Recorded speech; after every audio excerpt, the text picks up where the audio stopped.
Assalamualaikum warahmatullahi wabarakatuh.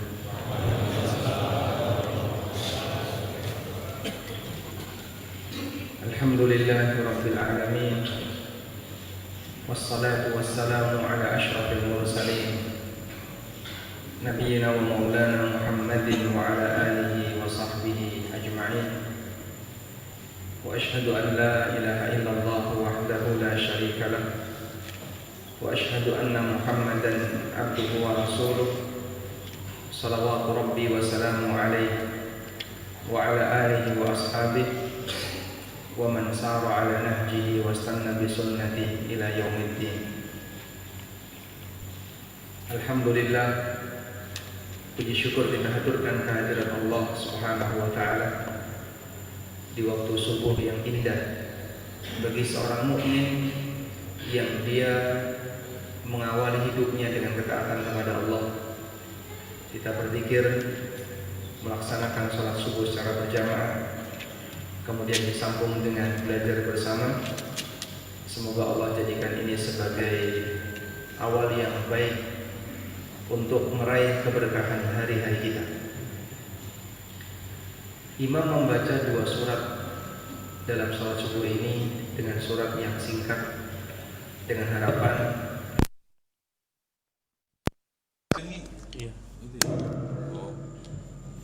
surat Al-Kafirun dan surat Al-Ikhlas.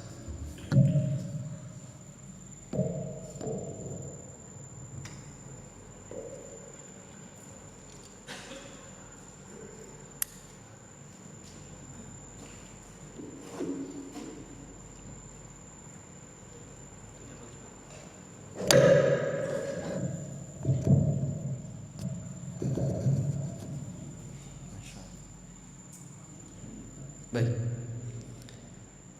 Surat Al-Kafirun dan surat Al-Ikhlas. Para ulama menjelaskan dalam Al-Quran ada 2 surat Al-Ikhlas. Yang pertama adalah surat Ikhlasul Qalbi wal Ilmi. Itulah surat Qul Huwallahu Ahad. Kenapa disebut sebagai surat Ikhlasul Qalbi wal Ilmi?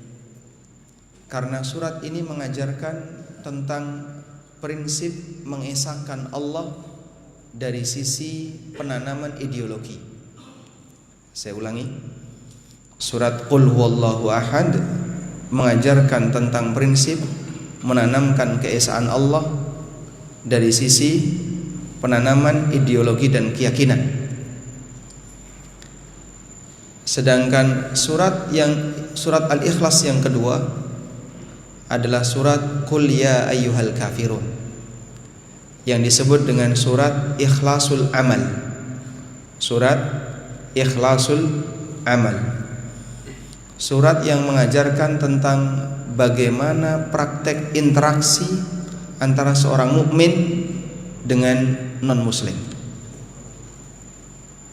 Surat Al-Kafirun, jawaban yang diberikan oleh Allah Ta'ala ketika sang Nabi SAW ditawari oleh orang musyrikin, "Wahai Muhammad, daripada kita sering berantem, bagaimana kalau kita kompromi saja?"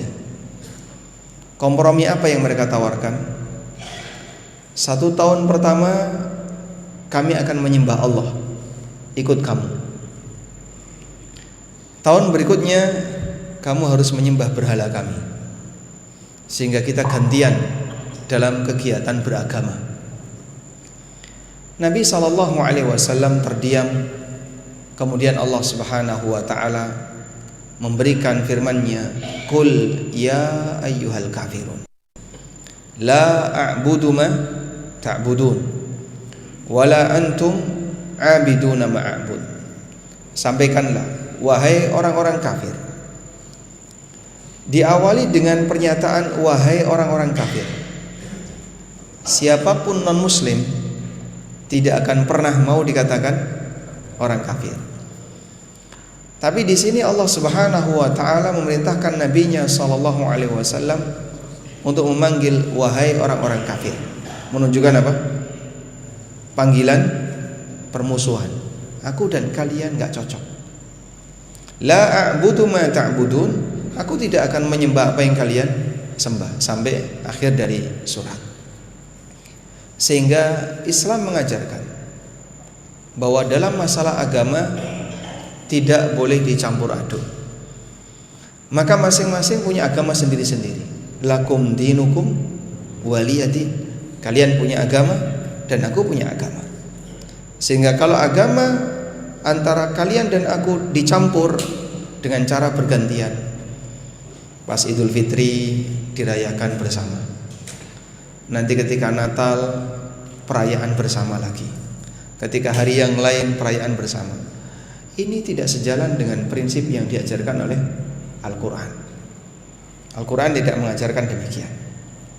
Oleh karena itu, dalam masalah beragama dikembalikan kepada masing-masing.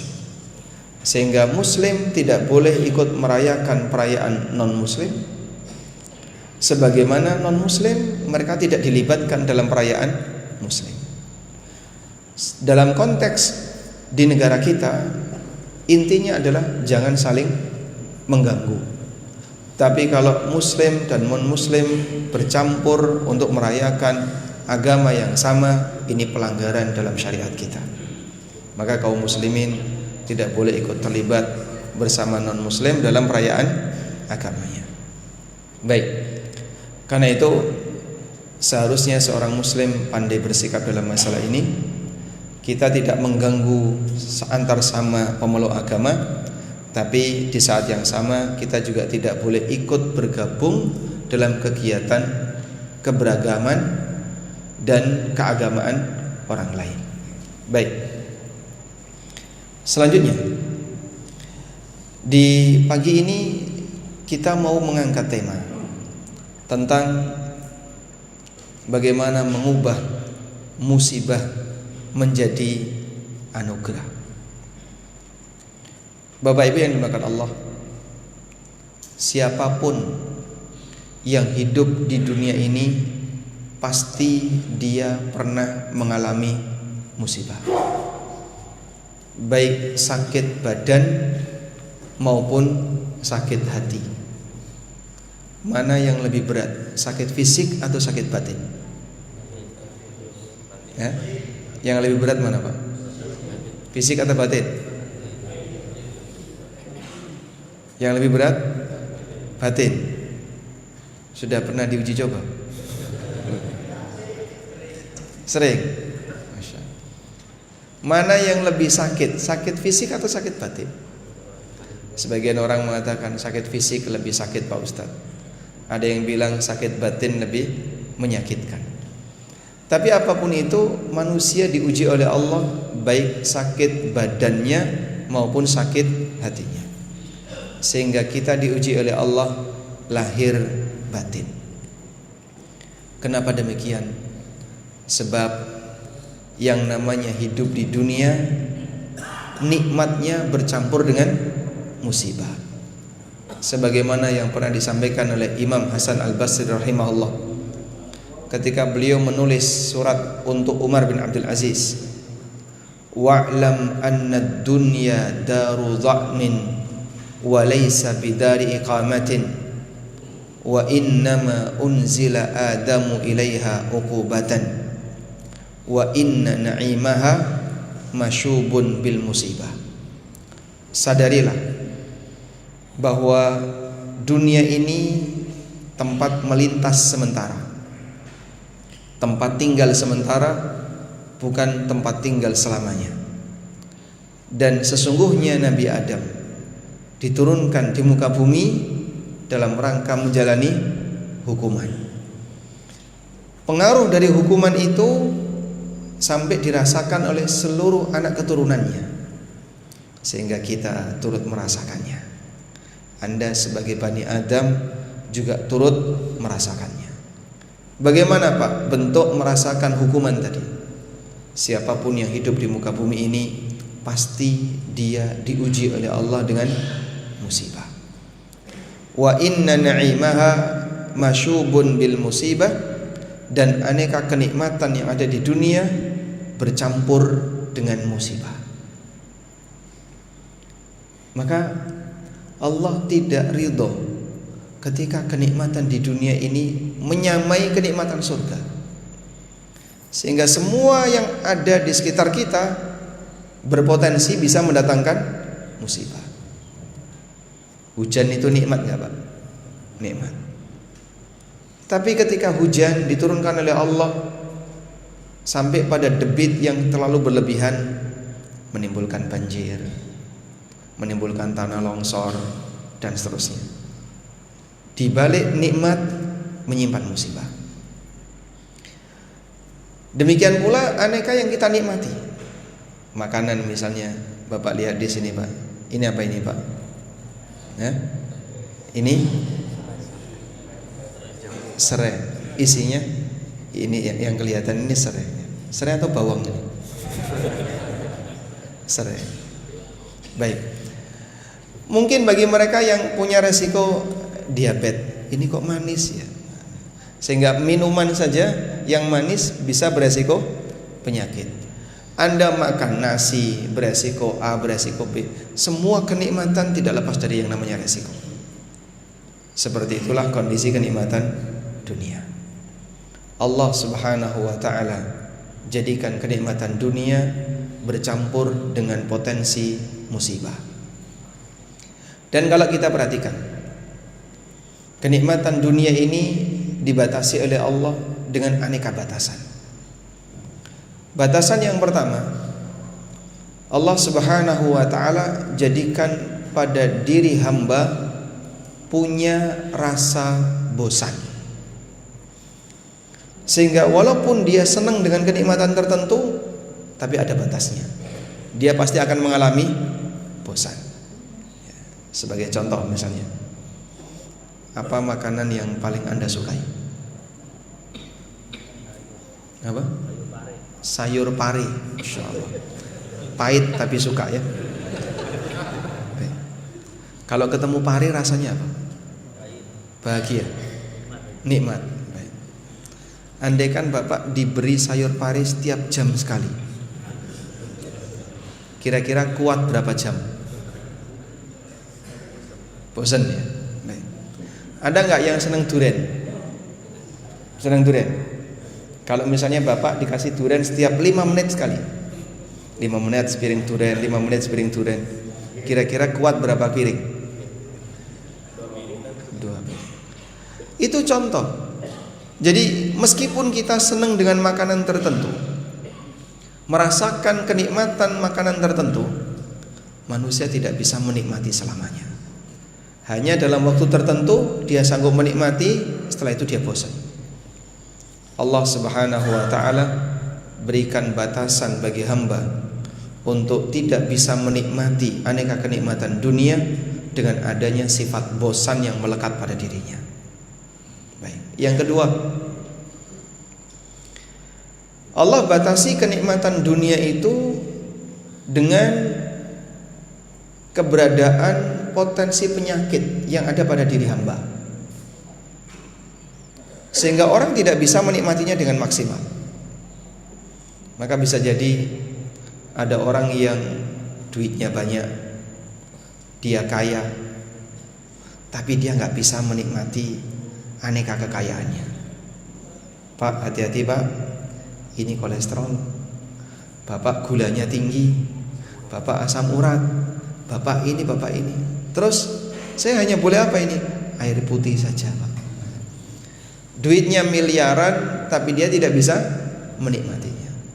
Banyak orang yang duitnya banyak tapi tidak pernah mengantarkan dia ke tanah suci, karena dia takut naik pesawat, dia takut ketinggian, dia takut ini, dia takut ini. Walaupun dia hartanya banyak tapi dia tidak bisa menikmatinya. Di posisi itulah manusia diberi oleh Allah aneka pantangan, sehingga ini memberikan kita sebuah pelajaran. Senikmat apapun hidupmu, kau tidak akan mampu untuk merasakan sepenuhnya. Allah berikan pantangan yang melekat pada dirimu. Yang ketiga, terkadang sebagian nikmat itu tidak bisa dirasakan oleh manusia karena rasa takut. Dia khawatir dengan keselamatan dirinya. Ada orang misalnya Pak, punya kekayaan, tapi kekayaan ini dia simpan, gak berani untuk dia tampakkan. Akhirnya ditaruh di tempat yang jauh. Dia beli tanah di Bogor, di Puncak, bukan atas nama dirinya, tapi atas nama orang lain. Dia beli apa atas nama siapa, disimpan di tempat yang lain. Beli apa lagi, disimpan lagi di tempat yang lain. Duit dia, tapi disimpan di tempat yang lain. Kenapa? Takut ketahuan. Sehingga dia simpan kekayaan itu di tempat yang lain atas nama orang lain, dan belum tentu dia nikmati. Banyak sekali orang Jakarta yang punya villa di Bogor, belum tentu sebulan sekali dia datangi. Awal ketika memiliki, Masya Allah, senang dia ya, berangkat macet, pulang macet. Sepekan sekali dia datang ke sana ketika weekend. Lama-lama tiap bulan, lama-lama tinggal setiap tahun sekali, karena bosan dengan perjuangan macet. Apa yang bisa dirasakan oleh orang seperti ini Pak? Maka siapapun yang punya kenikmatan pasti terbatas. Dia tidak akan bisa merasakan kenikmatan itu sepenuhnya. Baik. Oleh karena itulah kita diajarkan, belajarlah untuk mengalihkan kenikmatan fisik kepada kenikmatan batin. Apa kenikmatan batin itu? Ketika sang hamba bisa merasakan ketenangan di saat dia dekat dengan Allah. Ketika sang hamba bisa merasakan ketenangan di saat dia beribadah kepada Allah. Dan ini butuh latihan. Kalau kemudian dia hanya bisa merasakan kenikmatan fisik, kemudian tiba-tiba kondisi kenikmatan fisik itu sudah dicabut oleh Allah. Semakin tua, kenikmatan fisiknya makin berkurang, sehingga indranya mulai berkurang, lidahnya, kemampuan pengecapannya mulai berkurang. Saya ketemu orang yang usianya 80 tahun. Beliau bilang fisiknya sehat Pak, fisiknya sehat, tapi beliau bilang semua makanan rasanya hambar, sehingga mau manis, mau asam, mau gurih, semuanya hambar. Allah mencabut indera pengecapan. Dia nggak punya kemampuan untuk membedakan rasa di usia 80 tahun, tapi dia doyan. Jadi dia makan ikan dengan makan nasi rasanya sama. Coba kalau Anda mengalami kayak gini gimana Pak? Antara makan barang A, makan makanan B, makan makanan C, semua rasanya sama. Mau makan mangga, mau makan apel, mau makan, rasanya hambar semuanya. Indera pengecapannya dicabut oleh Allah. Ya? Sehingga manusia makin tambah usia, makin mengalami penurunan fungsi dari fisiknya. Di saat itulah kemampuan dia untuk merasakan kenikmatan dunia makin berkurang. Sehingga ketika makin berkurang, pada titik terakhir dunia tidak terasa bagi dirinya. Nah, kalau dia tidak berlatih untuk memindahkan kenikmatan di hati dan hanya berpikir kenikmatan fisik, pada akhirnya dia tidak akan bisa merasakan kenikmatan apapun. Maka kenikmatan batin ini tidak ada ujungnya kecuali kematian. Bisa nggak Pak orang sakit tapi merasakan nikmat batin? Bisa atau tidak Pak? Orang sakit merasakan nikmat batin? Bisa. Para nabi walaupun mereka sakit, tapi mereka bisa merasakan kenikmatan batin. Di kala kapan itu? Saat mereka mengharapkan pahala yang besar di sisi Allah Subhanahu wa taala. Sampai Nabi Muhammad SAW ketika ditanya oleh Abu Sa'id Al-Khudri, "Ya Rasulullah, ayyun nasi asyaddu bala'an. Ya Rasulullah, manusia siapakah yang ujiannya paling berat? Kata Rasulullah SAW, al-anbiya thumma salihun, para nabi kemudian orang-orang saleh. Masing-masing manusia diuji oleh Allah sesuai dengan tingkatan kekuatan agamanya. Dan kemudian Rasulullah SAW menyebutkan, di antara mereka ada yang lebih bahagia ketika mendapatkan ujian, asyaddu farahan bil bala minkum bil ata. Mereka itu lebih merasakan kebahagiaan ketika mendapatkan bala, ketika mendapatkan ujian, melebihi kebahagiaan kalian ketika mendapatkan nikmat. Saya ulangi ya. Di antara orang soleh itu ada yang lebih merasakan kebahagiaan ketika mendapatkan ujian, melebihi kebahagiaan bapak ibu ketika dapat nikmat. Anda merasa bahagia ketika kapan? Dapat nikmat, mendapatkan kesenangan. Orang soleh ini merasa lebih bahagia dengan keberadaan ujian, melebihi perbandingannya ya, melebihi dengan kebahagiaan kita ketika kita mendapatkan nikmat. Karena mereka bisa merasakan ketenangan batin di saat mereka sedang mendapatkan ujian. Kok bisa Pak? Orang ini merasakan ketenangan batin di saat mendapatkan ujian. Seorang hamba yang tahu hakikatnya, maka dia akan bisa merasakan ketenangan batin itu. Dari sisi mana orang bisa merasakan ketenangan batin ketika dapat ujian? Coba kita lihat berikut ini. Allah memberikan sarana ibadah bagi manusia sesuai dengan kondisinya. Ketika dapat nikmat, ibadahnya syukur. Ketika dapat musibah, ibadahnya sabar. Dan hidup itu fluktuatif, kadang naik, kadang turun. Orang mukmin bisa mengkondisikan diri. Saat hidupnya lagi membaik, dia pandai bersyukur. Saat hidupnya lagi susah, mereka pandai sabar. Dan Nabi Muhammad SAW memuji suasana ini sampai beliau merasa heran dengan keadaan mukmin.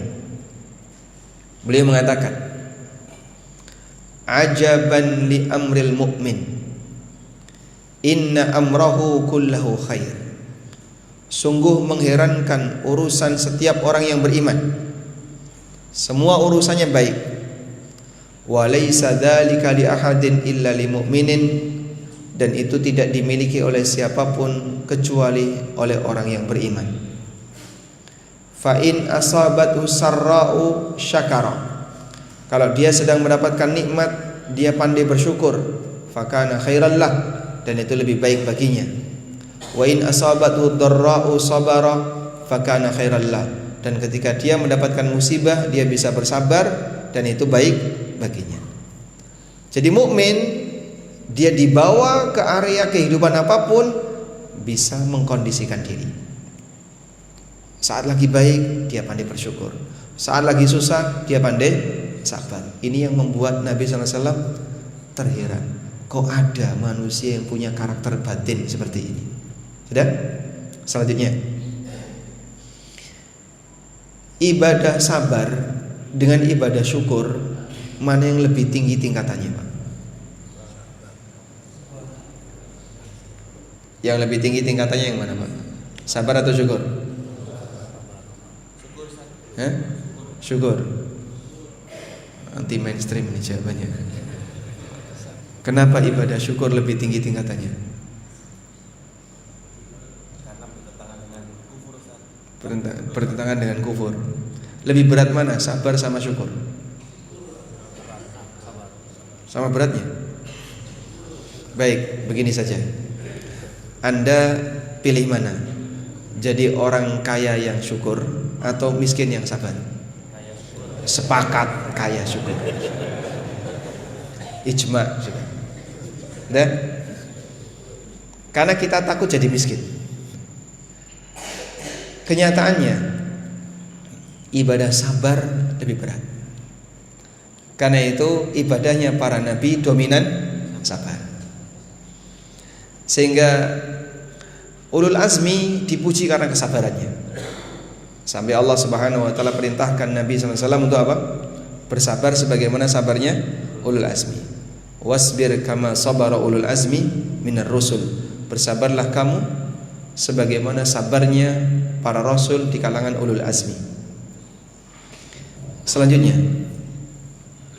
ibadah sabar yang berat ini bagi sebagian sahabat dirasakan lebih nikmat. Karena dia merasa aku lebih bisa dekat dengan Allah di saat aku sabar, melebihi kedekatanku dengan Allah di saat aku syukur. Ada sebuah pernyataan yang pernah disampaikan oleh sahabat Abu Darda radhiyallahu anhu. Beliau pernah mengatakan, al-faqru ahabbu ilayya minas siha, al-faqru ahabbu ilayya minal ghina, wal maradu ahabbu ilayya minas siha. Miskin lebih saya sukai daripada kaya, sakit lebih saya sukai daripada sehat. Ada enggak yang berani kayak gini? Ada? Tidak ada. Kok bisa, Pak? Ada orang seperti itu, Pak?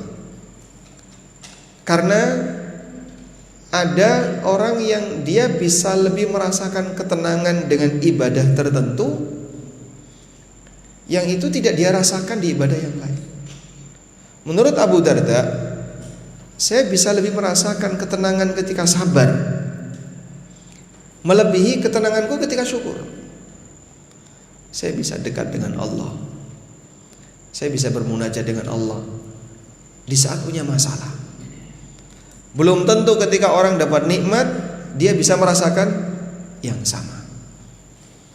Maka seorang muslim terkadang dia di posisi sabar, dia bisa kuat untuk bertahan. Dia bisa bermunajat dengan Allah. Yang mungkin dia nggak bisa nangis kalau hidupnya hanya normal-normal saja. Begitu dia punya masalah, dia bisa nangis di hadapan Rabb-Nya. Dia bisa dekat dengan Rabb-Nya, lebih rajin berzikir dan seterusnya. Ada nggak Pak orang kayak gitu, Pak? Nah, di saat itulah bisa jadi ujian yang dia alami justru menjadi sumber kebaikan. Makanya jamaah, kondisi Nabi Adam sebelum diturunkan dari surga dan pasca diturunkan dari surga berbeda. Begitu Allah Subhanahu wa ta'ala menurunkan Nabi Adam dari surga turun ke bumi, Allah mengatakan tsumajtabahu fahada. Kemudian Allah pilih beliau jadi seorang nabi dan Allah berikan hidayah kepada beliau. Maka pasca melakukan kesalahan kemudian diturunkan, diberi hukuman, Allah pilih beliau untuk jadi seorang nabi. Jadi lebih baik tingkatannya, karena di posisi itu Adam menjadi manusia yang berstatus sebagai nabi. Jamaah, dari sinilah ada peluang kebaikan bagi siapa yang dia mampu membangun kedekatan dengan Allah pada saat dia mendapatkan ujian. Maka yang bersangkutan akan bisa merasakan kenikmatan musibah. Sebuah cerita, insyaallah. Yang ngantuk melek dulu kalau dapat ceritanya. Udah pernah dengar ceritanya belum? Oh, belum cerita ya? Belum cerita. Tersebutlah seorang ulama tabi'in namanya Abu Kilabah Al-Jarmi. Mungkin sudah pernah dengar ya. Di akhir hayatnya Abu Kilabah ini mengalami sakit, lumpuh, buta. Sudah lumpuh, buta. sehingga beliau hanya bisa dilayani oleh orang lain. Semua keluarganya sudah tidak ada selain satu anak yang usianya kira-kira usia SMP, anak remaja. Hanya satu anak ini yang melayani Abu Kilabah. Yang lain kemana Pak? Wallahu a'lam. Tapi dalam kisah itu beliau hanya tinggal punya satu anggota keluarga, yaitu seorang remaja yang merupakan anaknya yang melayani beliau. Tinggal di sebuah gubuk tua. Tinggal di sebuah gubuk yang sudah tua. Abu Kilabah selalu mengucapkan kalimat Alhamdulillahilladzi afani mimma btalahum bihi wa faddalani ala katsirin mimman khalaqa tafdila. Segala puji bagi Allah yang telah menyelamatkan aku dari ujian yang Allah berikan kepada mereka, dan Allah berikan banyak kelebihan bagiku. Beliau mengulang-ulang kalimat ini, padahal beliau dalam kondisi apa? Buta, lumpuh, dan tidak punya anggota keluarga selain seorang remaja. Tapi selalu memuji Allah, Alhamdulillahilladzi afani mimma btalahum bihi. Segala puji bagi Allah yang telah menyelamatkan aku dari ujian yang Allah berikan kepada orang lain.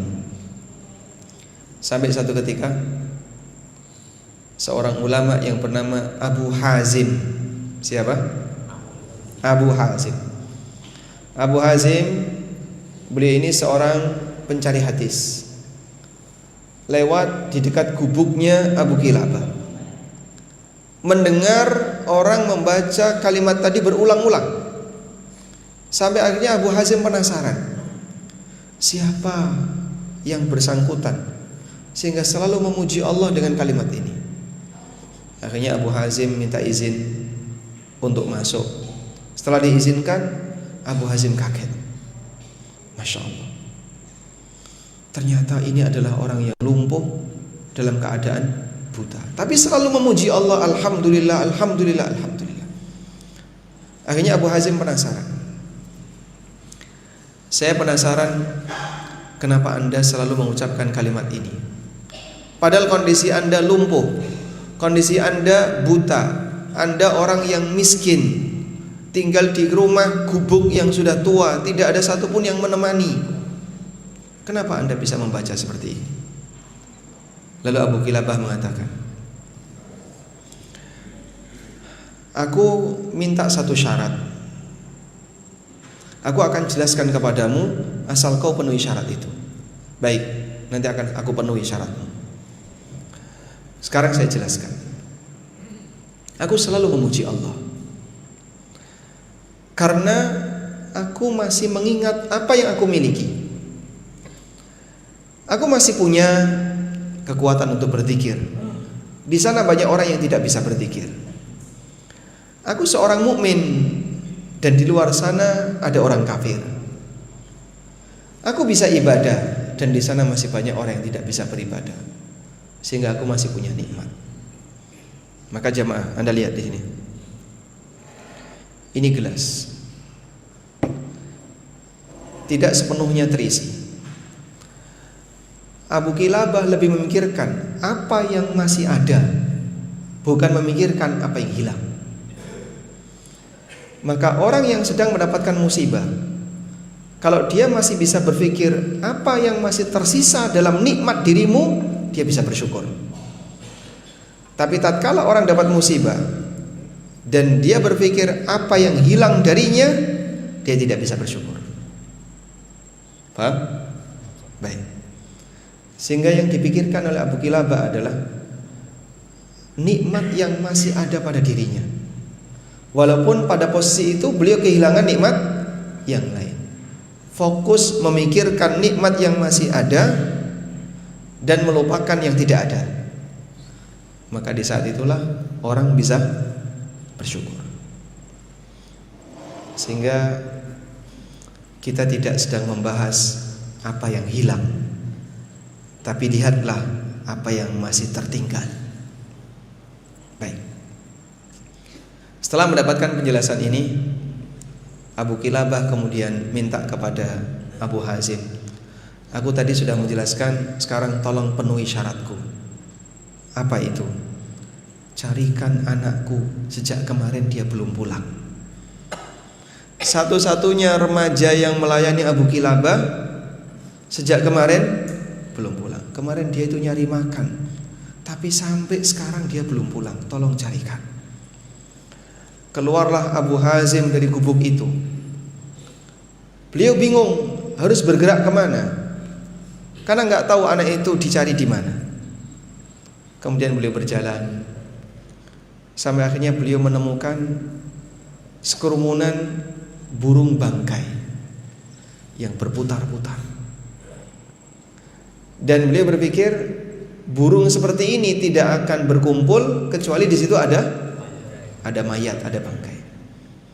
Abu Kilabah, kemudian Abu Hazim mendekat ke arah kerumunan burung tadi. Ternyata ditemukan mayat seorang remaja. Beliau berpikir, mungkin ini adalah anak yang dicari oleh Abu Kilabah, yang sejak kemarin pergi belum pulang. Dan ternyata betul, sesuai dengan ciri yang disampaikan, anak saya seperti ini. Ternyata betul. Abu Hazim merasa bingung. Saya lebih bingung memikirkan Abu Kilabah daripada anaknya. Anaknya sudah mati, selesai, dikubur, selesai. Bagaimana dengan nasib Abu Kilabah? Akhirnya baliklah beliau untuk menemui Abu Kilabah Al-Jarmi. Dalam situasi itu Abu Hazim berpikir, apa kira-kira dialog pembuka untuk bisa menenangkan Abu Kilabah. Di perjalanan sampai tibalah Abu Hazim di rumahnya Abu Kilabah. Lalu ketika Abu Hazim datang, Abu Kilabah sudah merasa bahagia. Gimana, ada kabar apa tentang anakku? Abu Hazim tanya, sebentar dulu, siapa yang lebih mulia, kamu ataukah Ayyub? Abu Kilabah bilang, ya tentu Nabi Ayyub lebih mulia. Beliau seorang nabi, nggak bisa dibandingkan dengan manusia biasa. Baik, kalau begitu, siapa yang lebih berat ujiannya, kamu ataukah Nabi Ayyub? Nabi Ayyub lebih berat ujiannya dibandingkan aku. Dia kehilangan semua anggota keluarganya dan bahkan mengalami sakit yang sangat parah. Kalau begitu, bersabarlah, anakmu telah meninggal. Bersabarlah, anakmu meninggal. Abu Kilabah menangis makin menjadi-jadi sampai akhirnya beliau tersedak ketika menangis. Sesenggukan tersedak, meninggal. Dalam posisi beliau menangis. Baik, selesai penderitaan dunia yang dialami oleh Abu Kilabah. Sekarang beliau beristirahat untuk mendapatkan kenikmatan dari Allah. Yang namanya musibah tidak selamanya. Allah Subhanahu wa taala mengatakan, la'allakum tatafakkaruna fid dunya wal akhirah, agar kalian merenungkan hakikat dari dunia dan akhirat. Kata Hasan Al-Basri rahimahullah, fa'lam anna ad-dunya daru bala'in thumma daru fana'in wa anna al-akhirata daru jaza'in thumma daru baqa'in. Sadarilah, dunia itu tempat ujian, kemudian binasa. Artinya apa? Siapapun yang hidup di sini pasti dia akan diuji, tapi tidak selamanya. Memang nggak enak pak, pahit ini pak, nggak enak saya pak, saya nggak suka yang seperti ini. Iya, memang nggak enak, tapi tidak selamanya, pasti ada ujungnya. Dan akhirat negeri balasan yang sifatnya abadi. Maka bersabarlah dalam kondisi tidak enak ini sampai pada titik tertentu akan selesai demi balasan yang sifatnya abadi. Kalau dia gagal ujian di dunia, dia akan mendapatkan hukuman di akhirat abadi. Dan kalau dia berhasil ujian di dunia, dia mendapatkan kenikmatan di akhirat abadi. Maka bersabar. Gak enak meskipun gak enak, tidak selamanya akan ada ujungnya. Yang sakit gak enak, ada ujungnya. Yang miskin gak enak, ada ujungnya. Yang ditekan oleh orang lain gak enak, ada ujungnya. Semua ada ujungnya. Tidak ada musibah di dunia yang sifatnya abadi. Ada dua kemungkinan. Satu, orang ini mengakhiri musibah tadi dengan kematian. Orang ini mengakhiri musibah dengan kematian, sehingga dia merasakan sakit tidak enak sampai akhirnya dia mati. Sudah? Begitu dia mati, masih sakit nggak? Selesai. Sudah. Berakhir dengan kematian. Jika dia bersabar dalam keadaan sakit tadi sampai mati, menurut Anda husnul khatimah atau su'ul khatimah? Husnul khatimah. Kenapa? Dia mati dalam keadaan sabar. Betapa banyak orang yang di rumah sakit sampai mati, Pak. Mereka kalau sabar, maka mereka mengakhiri hayatnya dengan membawa amal sabar. Sehingga jangan dipahami husnul khatimah hanya terbatas orang yang mati ketika sujud, yang mati ketika sholat, atau yang mati ketika puasa, atau yang mati ketika jihad. Jangan. Orang terbaik Nabi Muhammad SAW mati di pangkuan istrinya. Abu Bakar As-Siddiq meninggal di ranjang. Khalid bin Walid Saifullah Al-Maslul meninggal di atas ranjang. Sehingga bukanlah definisi husnul khatimah hanya terbatas untuk orang yang mati ketika sholat, orang yang mati ketika sujud, orang yang mati ketika sedang puasa atau sedang jihad. Karena ternyata manusia-manusia terbaik mereka meninggal di atas ranjang. Tapi husnul khatimah adalah ketika Anda bisa husnudzon kepada Allah saat ajal datang. Ketika kita menjaga tauhid dan iman yang baik sampai akhir hayat. Ketika kita menjaga kewajiban ibadah, salat dan amalan yang lainnya sampai di penghujung usia. Ketika kita tidak punya kedzaliman kepada siapapun yang belum terbalaskan dan belum terselesaikan. Di saat orang mati dalam keadaan seperti ini, itulah husnul khatimah. Maka kaum muslimin, semua pasti ada ujungnya. Berpikirlah apa yang masih tersisa. Karena seberat apapun ujian yang kita alami, pasti masih ada nikmat yang kau miliki. Fokus dengan bagian itu akan membuat kita bisa lebih bersyukur. Tapi kalau kita berpikir dengan apa yang hilang, maka mungkin yang muncul hanyalah keluh kesah. Kenapa saya tidak punya ini? Kenapa saya sakit? Kenapa saya tidak bisa bergerak turun rukuk dan sujud, teman saya bisa? Kalau kamu berpikir kekurangan, kau hanya akan bisa berkeluh kesah. Tapi kalau kau berpikir apa yang masih ada, kau akan bisa lebih menikmati sisa nikmat yang ada. Wallahu a'lam. Cukup. Kita sampai jam berapa?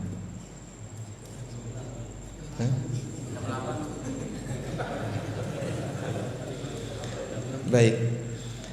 Karena tadi perjanjiannya harus ada tanya jawab ya. Jadi di sesi bagian akhir ini kita mau dengerin curhat. Barangkali di antara jamaah ada yang mau menyampaikan sesuatu. Wassallallahu ala nabiyyina Muhammadin wa ala alihi wa sahbihi wasallam. Silakan. Kita megang mic. Oh ya.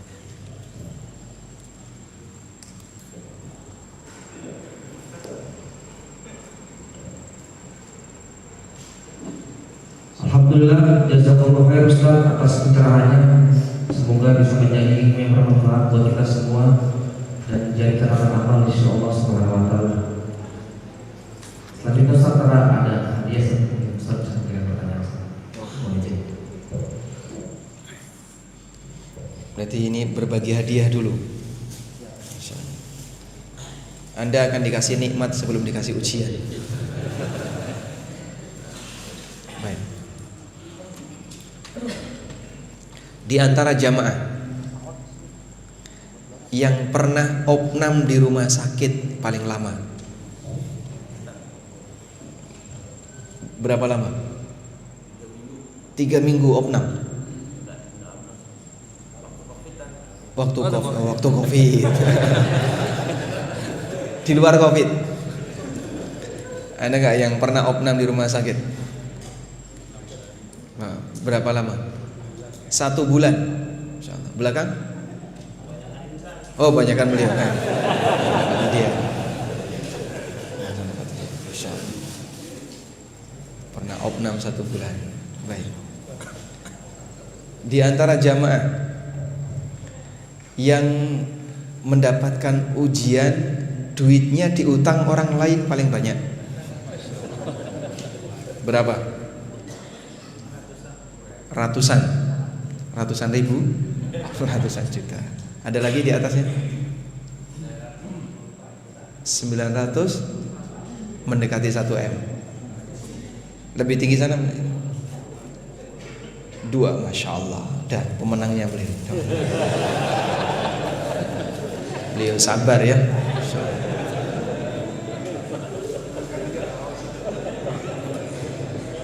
Diganti kaos.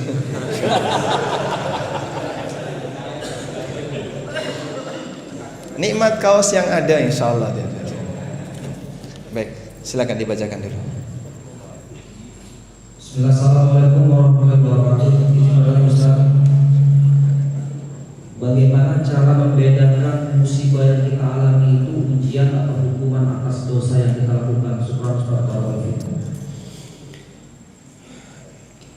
Bagaimana cara membedakan ujian yang kita alami itu, musibah itu ujian ataukah hukuman? Musibah bisa berfungsi sebagai ujian, bisa berfungsi sebagai hukuman. Nah, cara membedakannya di mana?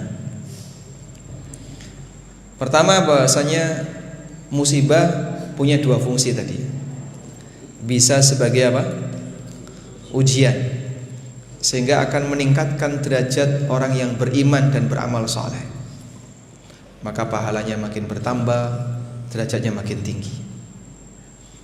Yang kedua, juga bisa berfungsi sebagai hukuman, sehingga dengan keberadaan musibah ini dosa-dosanya berguguran. Karena ketika seorang hamba dia mengalami musibah dan dia punya dosa, maka dosanya akan berguguran. Sebagaimana yang disabdakan Nabi SAW, ma yusibul muslima min nasabin wala wasabin wala hammin wala ghammin hatta syaukata yushakuha illa kaffarallahu biha min khatayahu. Apabila seorang muslim dia mengalami rasa capek, dia mengalami sakit, kemudian kondisi penyakit batin, bingung, gundah, resah, stres dan seterusnya, sampai duri yang nancap di badannya, maka Allah akan jadikan itu sebagai kafarah, penebus dari dosa-dosanya. Lalu di posisi musibah yang saya alami, Pak, itu ujian atau hukuman? Tergantung kondisi Anda. Kalau kemudian Anda adalah orang yang punya maksiat, maka musibah ini jadi hukuman yang menghapus dosa. Kalau kita adalah orang yang baik-baik saja, maka keberadaan musibah tadi adalah ujian yang akan meningkatkan derajat, dan apapun itu akan menghasilkan kebaikan. Sehingga bagi mukmin tidak ada yang sia-sia. Tidak enak tapi dia punya harapan. Tidak enak tapi dia punya harapan. Allah Subhanahu wa taala berfirman membandingkan antara kondisi mukmin dengan orang yang tidak beriman. Wala tahinu fi ibtigha'il qaum in takunu ta'lamuna fa innahum ya'lamuna kama ta'lamun. Janganlah kalian malas untuk memperjuangkan hak kalian dari serangan orang lain. In takunu ta'lamuna fa innahum ya'lamuna kama ta'lamun. Kalau kalian merasakan sakit, sesungguhnya mereka juga merasakan sakit. Jadi ini hiburan yang diberikan oleh Allah kepada para sahabat, karena banyak di antara mereka yang menjadi korban peristiwa perang Uhud. Yang meninggal dalam peristiwa perang Uhud berapa? 70-an sahabat. Dan kebanyakan orang Ansor. Maka Allah menghibur mereka. Kalaupun kalian sakit, banyak korban. Mereka orang musyrikin juga sakit. Ada banyak di antara mereka yang jadi korban. Tapi ada yang berbeda. Wa tarjuna minallahi ma la yarjun. Kalian punya harapan di sisi Allah yang tidak mereka miliki. Kalian punya harapan di sisi Allah yang tidak mereka miliki. Sehingga kamu sakit, orang kafir juga sakit. Bedanya kau punya pahala, mereka enggak punya pahala. Wa tarjuna minallahi ma la yarjun. Kalau bicara musibah, semua orang pasti dapat musibah. Tapi ada satu kelebihan yang tidak dimiliki oleh yang lain. Kau punya harapan di sisi Allah, sementara mereka tidak punya harapan di sisi Allah. Sehingga tidak ada yang sia-sia. Berantem suami istri, sakit gak Pak? Hah? Sakit. Insya Allah. Berantem sakit ya. Tapi kenyataannya dalam keluarga berantem itu sering, Pak. Sering. Baik. Dalam kegiatan berantem suami istri itu mungkin ada yang dolim kepada yang lain. Misalnya istrinya didolimi, dia sedih. Tapi ingat, ibu walaupun sedih didolimi oleh suaminya, tapi tidak ada yang sia-sia. Akan jadi kafarah dosa atau bisa meningkatkan derajat. Atau sebaliknya, suami yang didolimi oleh istrinya, tidak ada yang sia-sia, akan menjadi kafarah dosa. Suasana tidak nyaman, tidak enak seperti itu, tidak ada yang hilang. Semuanya akan digantikan dengan kebaikan, dengan syarat sabar. Wallahu a'lam.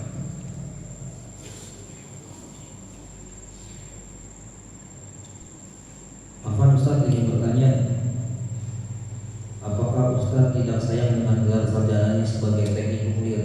Gimana? Apakah Ustaz tidak sayang dengan gelar sarjananya sebagai teknik nuklir? Sayang dengan gelar.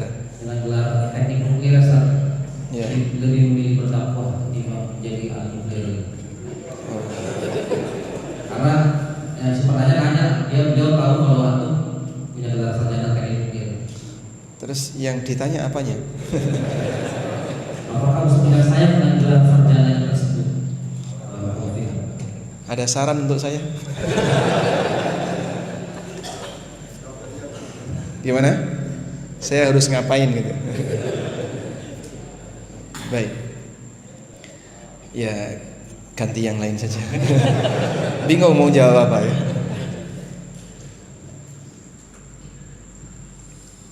Bagaimana hukum mengejek seseorang yang sedang bersalawat di musola meskipun salawatnya tersebut dilantunkan dengan nada seperti penyanyi? Apabila di suatu musola imamnya bukan dari kalangan ahlu sunnah, apakah diperbolehkan bagi seseorang untuk memilih sholat sendiri di rumah?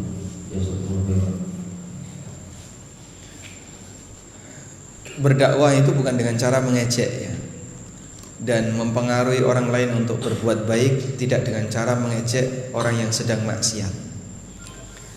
Allah Subhanahu wa ta'ala melarang para sahabat untuk mengejek berhala.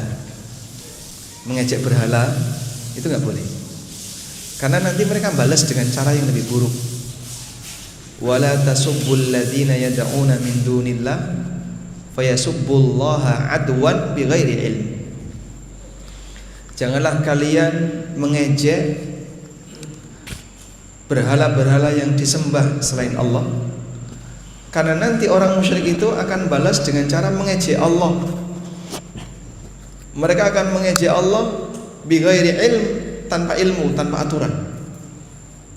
Dan itu lebih buruk lagi. Maka kalaupun hanya dengan cara mengejek, mungkin tidak akan memberikan pengaruh sama sekali. Tapi kita sampaikan dengan cara mengingatkan. Seperti ini tidak benar, ini salah. Dan mengingatkan itu tidak sama dengan mengejek. Mengejek itu memberikan kalimat umpatan, penghinaan. Tapi yang kita sampaikan meluruskan. Meluruskan itu berarti menunjukkan salah, yang benar ini, kan gitu ya.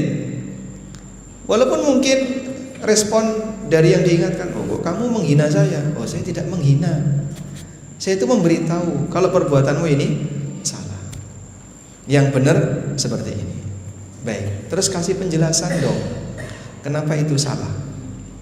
Rasulullah SAW ketika menyebutkan sebuah kesalahan, beliau kasih alasan. Karena kalau orang diubah dari satu titik ke titik yang lain tanpa diberi pertimbangan, dia tidak akan bersedia untuk berubah. Datang seorang sahabat, ya Rasulullah, izinkan aku untuk berzina. Minta izin untuk berzina. Dalam pikiran dia, kalau yang mengizinkan Nabi kan sudah dapat legalitas. Dan tidak mungkin seorang Nabi mengizinkan orang untuk berbuat maksiat. Maka orang ini diajak berpikir, kalau misalnya ibumu dizinai sama lelaki yang lain, kira-kira apa perasaanmu? Wah, saya akan emosi. Masa ibu berzina dengan yang lain? Baik. Kalau putrimu dizinai sama lelaki yang lain, saya nggak terima. Kalau saudarimu, saya nggak terima. Kalau bibimu, sama, saya nggak terima.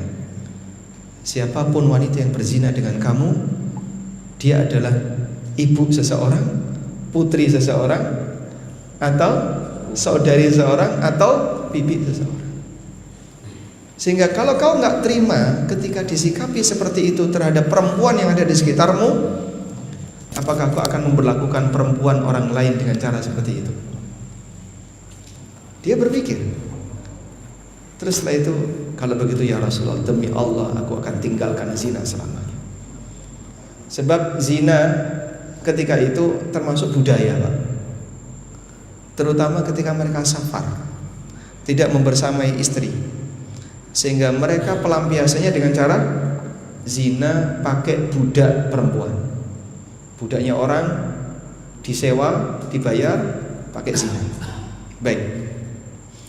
Sehingga Nabi SAW ketika mengingatkan kesalahan orang, dikasih penjelasan, dan penjelasan itu logis. Maka sampaikan kepada yang bersangkutan, sholawat itu doa, dan kalau doa lakukan yang sopan, jangan sambil bernyanyi.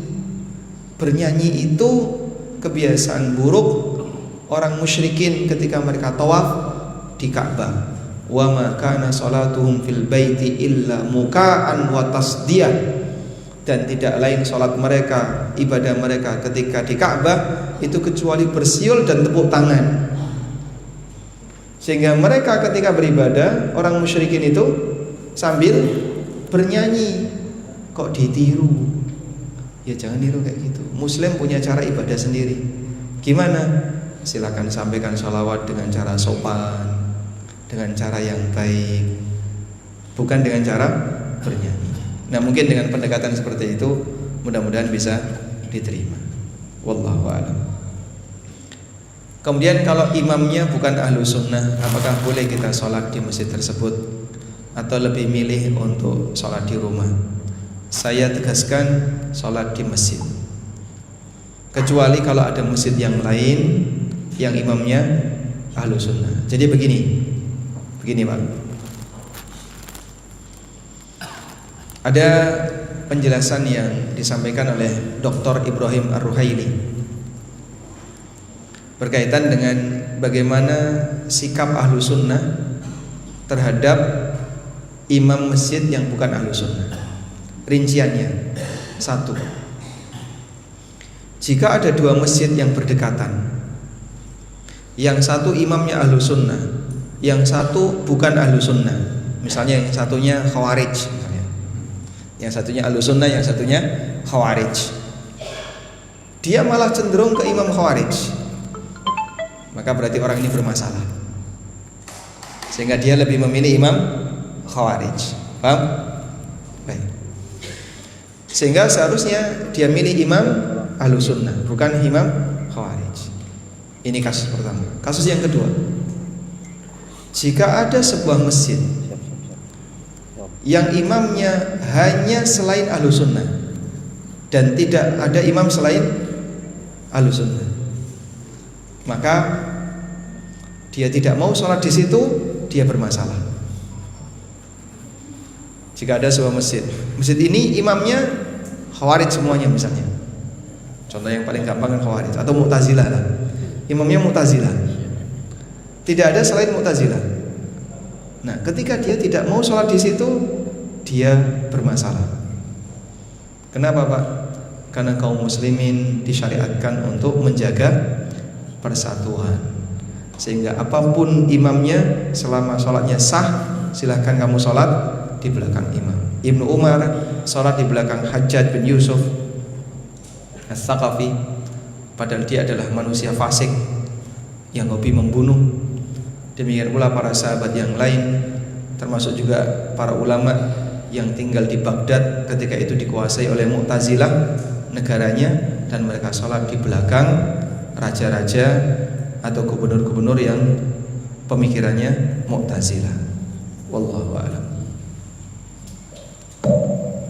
Afwan, sebelum kajian pertanyaan dimulai lagi, ada informasi dari di depan bahwa mobil yang berplat B2748TYA dan B2534UOB mohon digeser karena akan dipakai lahan parkirnya. Ntar diarahkan sama tim kita mau diparkir di mana.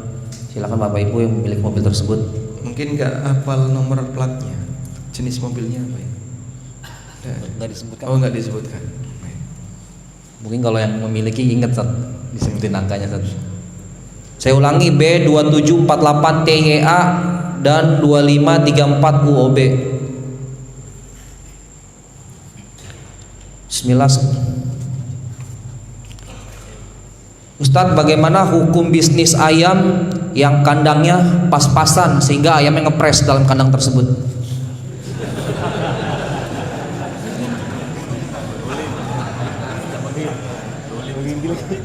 Ayamnya nggak bisa gerak. Pas-pasan Ustadz, di sini ngepres sama kandangnya, ayamnya ngepres. Apakah termasuk zolim Ustadz? Kalau sampai pada tingkatan menyiksa binatang, ya hukumnya haram. Sehingga kita tidak boleh menyiksa siapapun, termasuk binatang. Sehingga kalau sampai di situ ada unsur penyiksaan terhadap binatang, hukumnya haram. Dia berdosa karena menyiksa. Makanya membunuh binatang dengan cara disembelih atau dibunuh biar nggak ganggu harus dengan cara terbaik, dibuat cepat mati. Nabi SAW mengatakan wal yuhidda syafratahu wal yurih dzabihatahu. Hendaknya ketika orang itu menyembelih dibuat pisaunya tajam agar cepat mengistirahatkan hewan yang dia sembelih. Artinya biar cepat mati. Makanya dalam hal ini, jika ada seseorang yang merawat binatang, maka dia tidak boleh menghukum atau menyiksa binatang itu. Nah, kira-kira kalau kandangnya ngepres sampai pada tindakan menyiksa, ya tidak boleh. Wallahu a'lam. Bagaimana cara membedakan musibah yang kita alami? Udah ini Ustaz ya. Saya dan suami punya simpanan emas. Sebelumnya pernah dizakatin, tapi lupa emas yang mana. Karena sekarang udah nyampur. Jadi niatnya mau diulang lagi. Zakatnya apa boleh untuk itu? Zakatnya apa boleh untuk ibu mertua? Qadarullah beliau punya hutang tanpa sepengetahuan keluarga. Mohon pencerahannya Ustaz. Punya simpanan emas tapi milik berdua. Betul Ustaz. Suami dan istri Suami punya dan simpanan istri. emas. Baik. Perhitungan zakat dalam keluarga itu dipisahkan, sehingga mana harta suami nanti dizakati sendiri, mana harta istri dizakati sendiri. Dah. Oleh karena itu, jika digabung seperti ini, maka tolong ditegaskan pemisahan kepemilikan. Emasnya biarkan bercampur tidak apa-apa, tapi catatannya jelas. Dari emas ini suami punya berapa gram, istri punya berapa gram, begitu. Kecuali kalau begini, punyanya suami sudah dihibahkan ke istri semua Pak. Nah, berarti selanjutnya menjadi tanggung jawab istri. Maka nanti yang membayarkan zakat istri. Tapi kalau suami masih ingin memiliki sebagian, berarti perlu ditegaskan punya suami berapa, istri berapa. Nah, jika setelah dipisahkan masih di atas nisab, maka masing-masing bayar zakat. Suami bayar zakat, istri bayar zakat untuk harta yang dia miliki. Berikutnya, boleh nggak Pak zakat ini diberikan ke ibu mertua?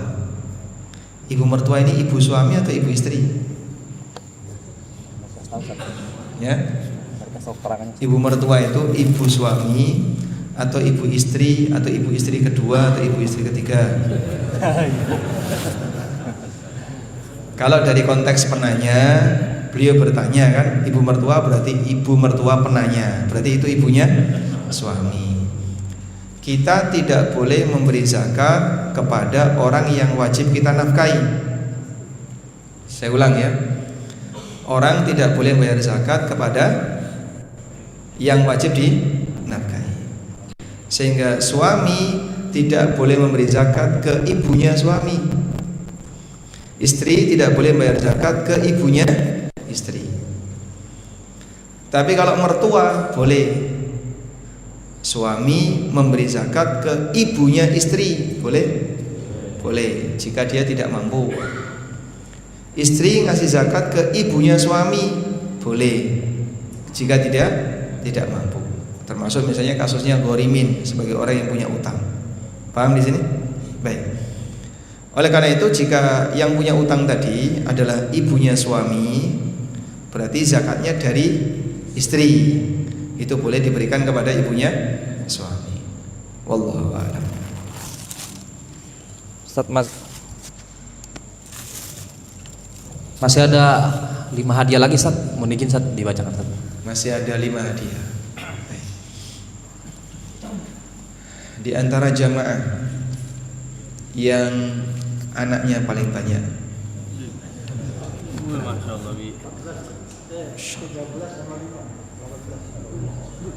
13 sama 5. Yang 5 ini apa? Bonus bawaan. Oh, istrinya 2. Insyaallah kasih 5 kaos. Luas doang. Gimana? 5 kaos sama. Langsung selesai berarti saat habis Selesai. Bagi-bagi anak. Kan ada 5 tadi hadiahnya. Bagi-bagi anaknya. Lagi mana gak jadi? Oh. Anaknya berapa? 18. Istri pertama 13. Istri kedua 5. Itu dari keturunan bapak semua, bukan anak bawaan. Yang anak sendiri 13. Anak sendiri 13. Ibu kedua anak bawaan. Masya Allah. Nggak keberatan. Alhamdulillah. Masya Allah. Gimana? Siapa yang mau nyontoh beliau? Barakallah. Gak apa-apa, kasih semua ya. Enggak apa-apa Ustaz, enggak apa-apa. Bagi-bagi anak ya, Bi. Udah selesai. Alhamdulillah. Baik, demikian yang bisa kita sampaikan Semoga apa yang kita bahas ini menjadi kajian yang bermanfaat bagi saya pribadi terutama dan Bapak Ibu sekalian. Mohon maaf jika ada banyak kekurangan. Allahumma anfa'na bima 'allamtana wa 'allimna ma yanfa'una warzuqna ilma. Allahumma inna nas'aluka fi'lal khairat wa tarkal munkarat wa hubbal masakin wa idza aradta bi ibadika fitnah faqbidna ilaika ghaira maftunin. Wa sallallahu ala nabiyyina Muhammadin wa ala alihi wa sahbihi wa sallam. Wa akhiru da'wana alhamdulillahi rabbil alamin. Wassalamu alaikum warahmatullahi wabarakatuh.